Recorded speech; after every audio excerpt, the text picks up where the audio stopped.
उड़ीसा के राजा ने एक बार उनके दरबार में ये पूछा कि हमारे राज्य में जो विकलांग है या दिव्यांग है, जिसको फिजिकल हैंडीकैप्ट हम कहते हैं, जैसे कि अंधे हो गए, बहरे, लंगड़े, उनमें से कौन से कैटेगरी के ज्यादा हैं, जैसे अंधे हैं ज्यादा या लंगड़े हैं या बहरे हैं, कौन से कैटेगरी के हमारे राज्य में ज्यादा हैं? किसी के पास इसका आंसर नहीं था। कौन बताएगा किसने गिना है? बड़े बड़े ज्ञानी थे वहां पे, बड़े बड़े मंत्री थे, बड़े बड़े विद्वान थे, कोई नहीं कह सकते। एक आदमी वहां पे खड़ा हुआ, उसने कहा कि राजन मैं बता सकता हूँ। और राजा ने कहा ठीक है, तो जितने आदमी चाहिए, जितने पैसे चाहिए, जो चाहिए ले जाओ, कल सुबह तक तुम्हें ये प्रूव करना है कि कौन ज्यादा है। इसने कहा, इस आदमी ने, कि प्रूव क्या करना है राजा, मुझे तो पता है। राजा ने कहा क्या? ना, मुझे पता है कि हमारे राज्य में अंधे सबसे ज्यादा हैं। तो राजा ने कहा तुम ये प्रूव कर पाओगे? तो हाँ प्रूव कर देंगे, इसमें क्या है। तो राजा ने कहा तुम कहते रहे हो, पर अगर तुम कल सुबह तक ये प्रूव ना कर सके तो तुम्हें दंड मिलेगा। उसने कहा ठीक है। वो कह के तो चले गए वो आदमी, पर सोचे कि प्रूव कैसे करें। तो उसके दूसरे दिन सुबह सुबह राजा का जो एंट्रेंस होता है, सिंह द्वार जिसको कहते हैं, जिसमें राजा अंदर घुसते हैं, जो पहला द्वार होता है प्रासाद का, उसके सामने जो मेन रोड होता है, उस रोड के ऊपर, उस सिंह द्वार एंट्रेंस के सामने रास्ते के ऊपर जमीन पे ही वो आदमी बैठ गए। और क्या करने लगे?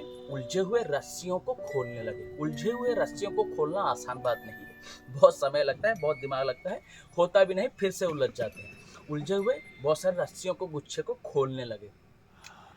वो जो आदमी थे वो राजा को उपदेश देते थे। राजा के उपदेशक मंडली में से एक बहुत बड़े विद्वान थे। तो एक सैनिक आके उन्हें पूछा कि जी आप यहाँ क्या कर रहे हैं? आप इतने बड़े विद्वान हैं, राजा के उपदेशक हैं, आप ये क्या कर रहे हैं? उन्होंने कुछ कहा नहीं कि चलो यार तुम कहोगे। वो अपने काम में लगे रहे। और एक सैनिक आके पूछा, और एक सैनिक आके पूछा। ऐसे लोग धीरे धीरे बड़े, कोतवाल आए, मंत्री आए, महामंत्री आए, लोगों की भीड़ वहां पे जमा हुई कि इतने बड़े विद्वान सुबह सुबह जमीन पे ऊपर बैठ के क्या कर रहा है। तो राजा आए एंड में। तो राजा ने उसे पूछा कि जी विद्वान जी, पंडित जी, आप ये क्या कर रहे हैं? तो उन्होंने राजा की ओर देखा और कहा कि प्रूव कर रहा हूँ। राजा ने कहा क्या प्रूव कर रहे हैं? ना, प्रूव कर रहा हूँ कि हमारे देश में अंधे सबसे ज्यादा हैं। देखिए राजन, ये सब देख रहे हैं कि मैं उलझे हुए रस्सियों को खोल रहा हूँ, सबको दिखाई दे रहा है, फिर भी पूछ रहे हैं कि क्या कर रहे हैं, क्या कर रहे हैं। इनको अगर दिखाई देता तो क्या ये पूछते? और राजा भी यही पूछ रहे हैं कि क्या कर रहे हैं, अगर दिखाई देता तो क्या पूछते? तो सब वहां पे हंसने लगे। तो उन्होंने कहा कि राजन, ये बात मजाक की नहीं,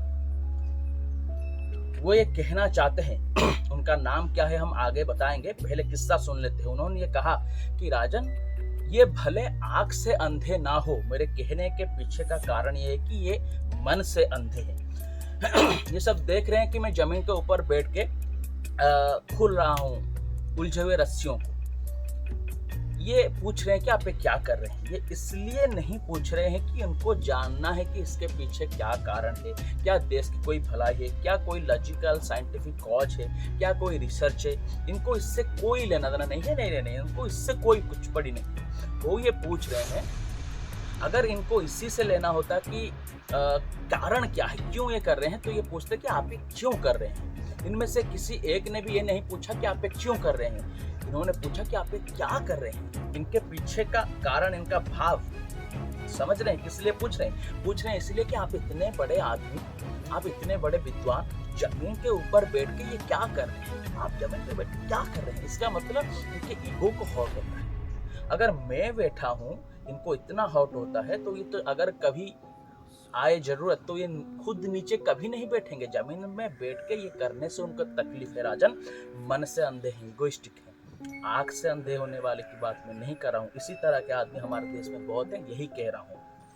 आगे तो हम किससे उनके सुनेंगे, नाम भी सुनेंगे, पर इस जगह पे मुझे एक शेर याद आता है कि बड़े शायर, किसी का नाम नहीं याद आ रहा है। शेर ये है कि अक्सर हम बैठ जाते हैं जमीन के ऊपर, अक्सर हम बैठ जाते हैं जमीन के ऊपर, क्यों? क्योंकि हमें हमारी असली औकात अच्छी लगती। सदर हुकूमत मुनव्वर राना साहब का एक बहुत बड़ा शेर मुझे याद आ रहा है शायरी की। कहते हैं कि संगे मरमर यानी मार्बल इत्यादि जो बड़े मूल्य के पत्थर होते हैं, संगे मरमर शांति संगे मरमर के मकानों में नहीं मिलती। शांति सुकून संगे मरमर के मकानों में नहीं मिलती। जो असली घी है वो दुकानों में नहीं मिलती। और शाम को ऊंचाई से पक्षी उतर आते हैं नीचे। शांति संगे मरमर के मकानों में नहीं मिलती। जो असली घी है वो दुकानों में नहीं मिलती। और ऊंचाई से शाम को पंछी उतर आती है नीचे, क्योंकि जमीन पर जो सुकून है वो आसमानों में नहीं मिलती। इसलिए उन्होंने ये कहा कि ये अंधे इस तरह से। ये बहुत सारे किस्से उनके हैं।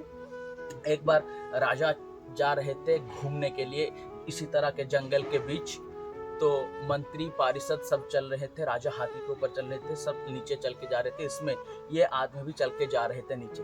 तो राजा इनको ईर्ष्या करते थे, क्योंकि कोई बात राजा की ये काट देते, हर बात काट देते राजा की। राजा जो भी कही रजिक से काट देंगे फटाक से।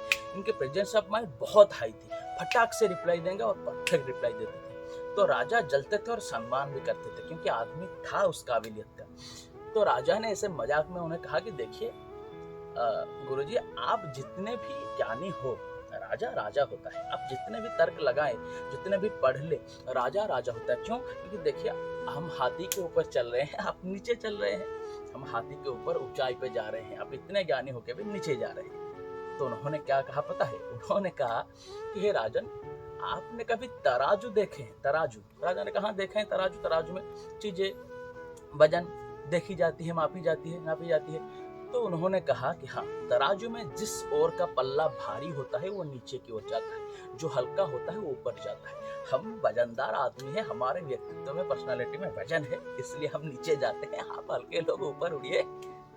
तो ये था प्रेजेंस ऑफ माइंड उनका। उनके बहुत सारे साहित्य हैं, उनके बहुत सारे किस्से हैं। हम आगे आगे उनको लाएंगे। अगर कोई अंग्रेज के समय में उनको कन्वर्ट करने वाले, उनको ट्रांसलेट करने वाले होते, तो शायद इस तरह के बहुत सारे प्रतिभा हैं उड़ीसा की मिट्टी में है, भारत में है, जो आज विश्व के धरोहर होते, विश्व के अनमोल खजाने के रूप में जाने जाते। वो आदमी थे उत्कल के घंट यदुमणि महापात्र। उत्कल घंट उनको उपाधि क्यों दी गई? क्योंकि उनकी बातों में इतनी लजिक थी। आप अगर सुनेंगे तो आपको लगेगा कि कोई कान में बार बार कह रहा है, भेद के जा रहा है, तीर की तरह, आवाज की तरह जागृत करते थे लोगों को। इस तरह से वो इस तरह से तर्क देते थे। उस तरह के बहुत सारे लोगों के साहित्य को, किस्से को, बात को, जीवन के शैली को, जीने की तरीके को हम आगे लाने की कोशिश करेंगे। हमारे साथ रहिए। नमस्कार।